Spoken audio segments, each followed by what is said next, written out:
এই যে দেখেন, এই যে ছোট ছোট যে সমস্ত ছিদ্রগুলো আমরা চোখে দেখি না, এই ধরনের হাজারো ছিদ্র এখানে করা আছে। এই ছিদ্রগুলি দিয়া বাড়তি পানিটা বের হয়ে হাতল ধরে আমরা কিন্তু এক জায়গা থেকে আরেক জায়গায় নাড়াচাড়া করতে পারি।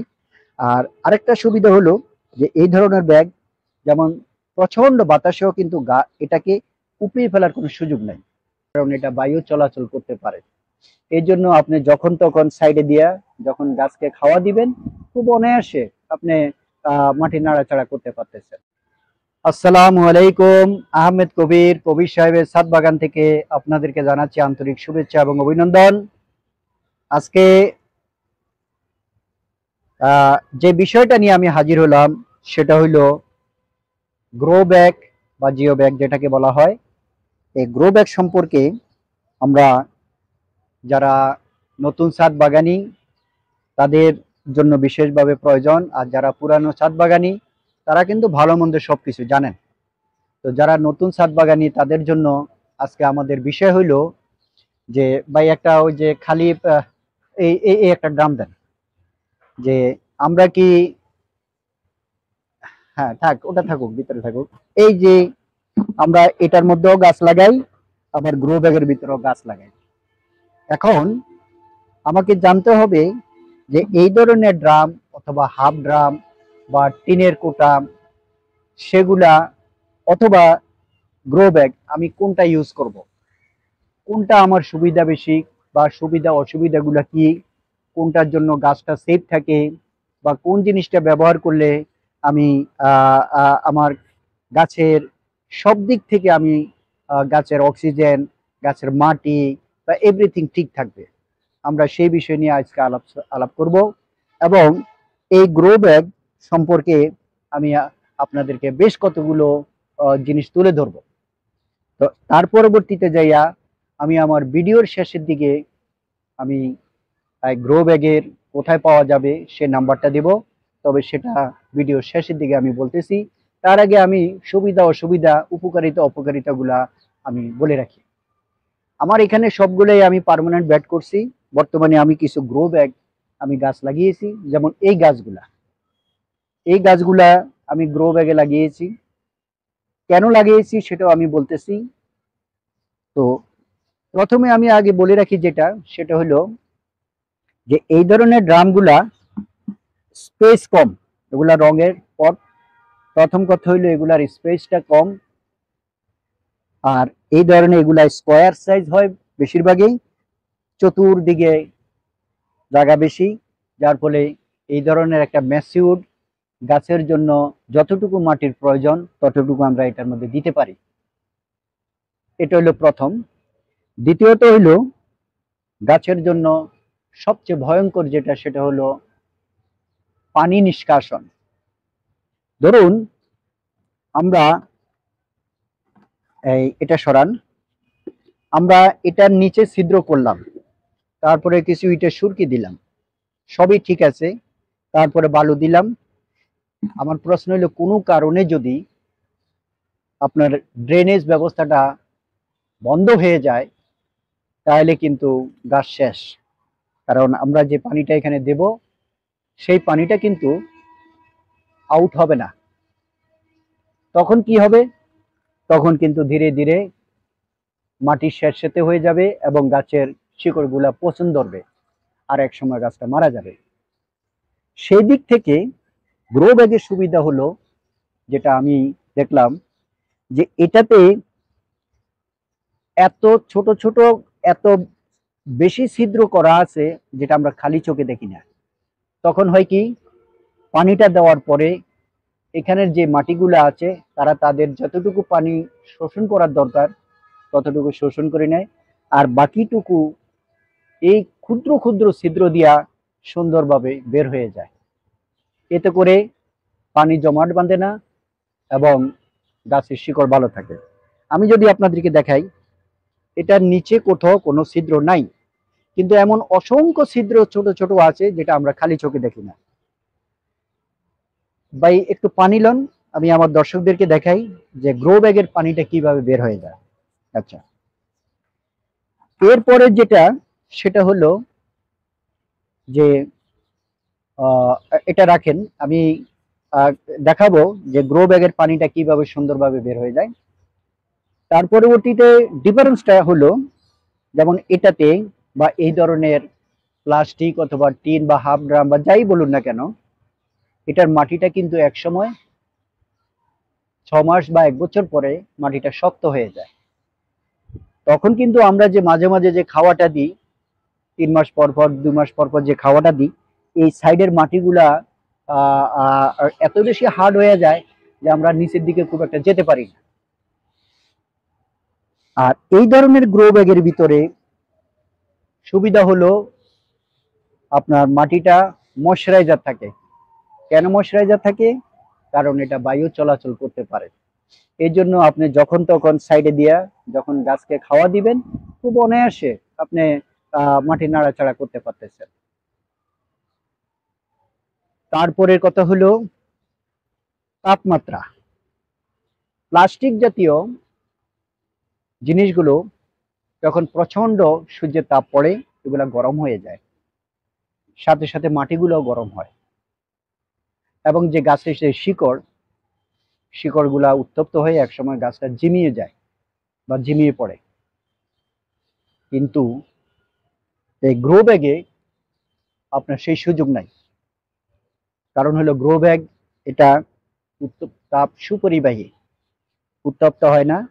আর ভিতরে মাটি যদি কখনো উত্তপ্ত হয়ে যায় গরমে, তাহলে কিন্তু ওই যে অসংখ্য ছোট ছোট ছিদ্র, সেই ছিদ্র দিয়ে তাপটা নির্গত হয়ে যায়। এরপরে অক্সিজেন। আমরা জানি গাছের গোড়ায় অক্সিজেনের দরকার হয়। অক্সিজেন ছাড়া গাছের গোড়ায় যদি ঠিকঠাক মতো অক্সিজেনটা না পুষতে পারে, তাহলে গাছ কিন্তু সুস্থ থাকে না। এই ধরনের পাত্রের মধ্যে গাছ লাগাইলে গাছ খুব সহজে কিন্তু গোড়ার মধ্যে অক্সিজেনটা যায় না, যেহেতু মাটিটা হার্ড থাকে। আর এই যে গ্রো ব্যাগ, এই গ্রো ব্যাগের ভিতরে অক্সিজেনটা খুব অনায়াসে চলাফেরা করতে পারে। তাহলে আমরা এরই ভিতরে দেখলাম অনেকগুলি ডিফারেন্স পাইলাম, যে গ্রো ব্যাগ বনাম টব অথবা প্লাস্টিকের ড্রাম বলেন বা যাই বলেন। তো সেই হিসেবে আরেকটা জিনিস হলো, ধরুন এই ড্রামটা আমরা যখন গাছ লাগাবো তখন তো অনেক সময় হাফ ড্রাম লাগাই। একটা হাফ ড্রাম মাটি ভর্তি, এটাকে এক জায়গা থেকে আরেক জায়গায় নড়াচড়া করা কিন্তু খুব ডিফিকাল্ট। সেক্ষেত্রে কিন্তু গ্রো ব্যাগ, আমরা এই যে হাতল আছে, হাতল ধরে আমরা কিন্তু এক জায়গা থেকে আরেক জায়গায় নাড়াচাড়া করতে পারি। আর আরেকটা সুবিধা হলো যে এই ধরনের ব্যাগ, যেমন প্রচন্ড বাতাসেও কিন্তু এটাকে উপড়িয়ে ফেলার কোনো সুযোগ নাই। তো ওভারঅল আমরা যা জানলাম, যা আমি যা বুঝলাম, আমার কাছে মনে হচ্ছে যে গ্রো ব্যাগ প্লাস্টিক বা হাফ ড্রাম থেকে অনেক ভালো। সিদ্ধান্ত আপনার। সবগুলোতেই হবে, হাফ ড্রামও হবে, এটা তো হবে, গ্রো ব্যাগও হবে, সবই হবে। কিন্তু যে পার্থক্যগুলো আমার চোখে ধরা পড়েছে, সেটা আমি আপনাদের সাথে শেয়ার করলাম। এবং আমার বাস্তব অভিজ্ঞতা, যে আমি আরো 4টা গ্রো ব্যাগে এর আগে লাগিয়েছিলাম, যে এর চারদিকের মাটি, এটা মাটিটা এত বেশি ময়শ্চারাইজার থাকে যে আমার গাছকে খাওয়া দিতে কোনো অসুবিধা হয় না, এবং বেশ অনেক বছর চলে। তো আপনারা যারা ছাদ বাগানি, নতুন বাগান করতেছেন, আপনারা ইচ্ছা করলে কিন্তু গ্রো ব্যাগেই বাগান করতে পারেন।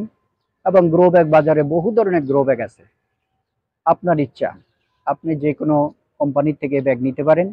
তবে সেক্ষেত্রে যাইয়া সব কিছুরই কিন্তু ভালো মন্দ আছে, আপনাকে যাচাই বাছাই করে তারপরে আপনি যে কোনো কোম্পানি থেকে গ্রো ব্যাগ খরিদ করতে পারেন। যেমন আমি আমি এখানে সিরাজ, এই কোম্পানি থেকে, সিরাজ টেক জিও ব্যাগ, এখান থেকে আমি ব্যাগগুলো পারচেস করেছি। এবং এটার বিভিন্ন সাইজ আছে। এটা সরান একটু ভাই। আমি এদের, আমরা যারা বড় বড় গাছ লাগাই তাদের জন্য এবং ছোট গাছ, সব ধরনের ব্যাগ এখানে পাওয়া যায়। এখানে এদের দুটো কালার আছে। একটা হলো এই যে গ্রে কালার, যেমন এটা একটা হাফ ড্রামের মতো। এটার জিএস জিএসএম হলো 600, আর এটা হলো 500। এবং এটা আপনার ফুলের টপ থেকে শুরু করে, একেবারে ছোট থেকে শুরু করে যেমন এই যে, তারপরে এই যে একেবারে ফুলের গাছ থেকে শুরু করে আপ টু বড় গাছ পর্যন্ত লাগানোর মতো সব ধরনের সাইজ এখানে পাওয়া যায়, গ্রো ব্যাগে পাওয়া যায়, এবং প্রাইসও একটু ডিফারেন্স। তবে আমি সাজেশন, আমার কাছে ভালো লেগেছে এই কালোটা। এটা জিএসএম হলো 500 এবং এটার প্রাইসও ওটার থেকে কম। এটার প্রাইস বেশি, তবে হেভি, অনেক হেভি। তো আমরা সাধারণত আমাদের ছাদ বাগানে আমরা যে সমস্ত ফলের গাছগুলো লাগাই, এগুলা কলমের গাছ, একেবারে খুব বেশি বড় হয় না, সেই জন্য আমাদের আহামরি এত বিশাল ব্যাগেরও খুব দরকার নাই। এরকম যদি এইরকম ব্যাগে আমি মনে করি যে এটা এনাফ। তো যারা আপনারা নতুন ছাদ বাগানি, আমার মনে হয় যে প্লাস্টিক অথবা হাফ ড্রাম থেকে এই ধরনের গ্রো ব্যাগে যদি আপনারা গাছ লাগান, তাহলে সেটা আপনাদের সবার জন্য ভালো হবে। তো আপনারা তারপরেও সিদ্ধান্ত আপনার কাছে যেটা সুবিধা মনে হবে। আপনি যদি ইজিলি গ্রো ব্যাগ পান, গ্রো ব্যাগ যদি আপনার কাছে পর্যাপ্ত ড্রাম থাকে, আপনার ড্রামে লাগান। কিন্তু আমি আমার অভিজ্ঞতাটুকু আমি আপনাদের সাথে শেয়ার করলাম যে কোনটাতে কি সুবিধা অসুবিধা। ধরেন এই ধরনের যে, ওখানে যাও, ওখান থেকে এখানে ধরো, আমরা যদি ধরেন এই যে একটা গাছ, অথবা এই যে একটা এই আনারের চারাটা এখন 2.5 ফিট আছে। এই আনারের চারাটা এরকম যদি আমরা একটা টবে বসাই, তাহলে কিন্তু একসময় আনার গাছটা বড় হবে। তো এই বড় হওয়ার অর্থ এই নয় যে সে 8-10 ফিট হয়ে যাবে, বিশাল হয়ে যাবে, না। এরকম একটা ব্যাগে এরকম একটা আনারের চারা ম্যাচিউরড একদম আপ টু শেষ পর্যন্ত এনাফ, যে মাটি, যে স্পেস আছে, তা আপনারা ইচ্ছা করলে। আর আমি প্রথমে যেটা দেখাইছিলাম, এটা একটু সরান, যে পানি কিভাবে এই গ্রো ব্যাগ থেকে পানিটা নিষ্কাশন হয়, আমার খুবই পছন্দ হয়েছে। আমি আপনাদের সাথে শেয়ার করতেছি যে কেন গ্রো ব্যাগে, এটি সরান, পানি জমাট বাঁধে না। আমরা ধরেন এখানে, এদিকে আনো ক্যামেরাটা, এদিকে নিয়ে আসো, আমরা এই পানিটা এখন এই ব্যাগটাতে দিব। ধরেন এই পানিটা ব্যাগটা দিলাম, এদিকে ধরো ক্যামেরাটা, এদিকে ধরো, এই যে দেখেন, এই যে ছোট ছোট যে সমস্ত ছিদ্রগুলো আমরা চোখে দেখি না, এই ধরনের হাজারো ছিদ্র এখানে করা আছে। এই ছিদ্রগুলি দিয়া বাড়তি পানিটা বের হয়ে যায়।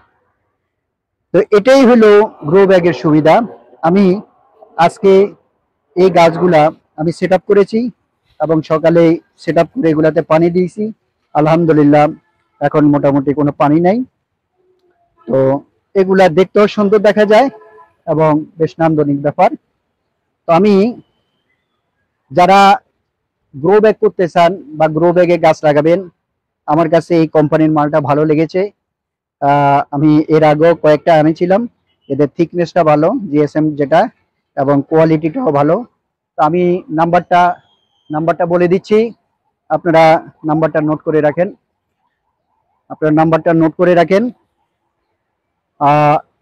018572929950। আমি আবার বলতেছি, 018572929950। কারো যদি এই ধরনের ব্যাগের দরকার হয়, আপনারা এই নাম্বারে যোগাযোগ করতে পারেন ইনশাল্লাহ। তো যাই হোক, আজকে আবহাওয়া খুবই খারাপ। তো কিছু হয়তো বা সন্ধ্যার পরে উপকূল অঞ্চলে আঘাত হানবে। তো আমরা আর বেশি কথা বাড়াইলাম